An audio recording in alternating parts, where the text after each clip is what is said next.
What you need to prepare are the roller blinds, brackets, screws, spring system. Get the parts on the left side and install our compact design spring system on the right side.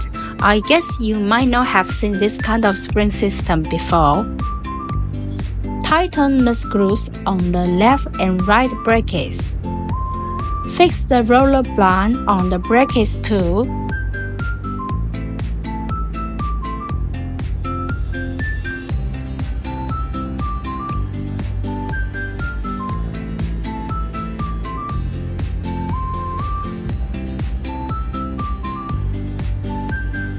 Finally, mount it on the window frame. That's done. What a great job, so easy.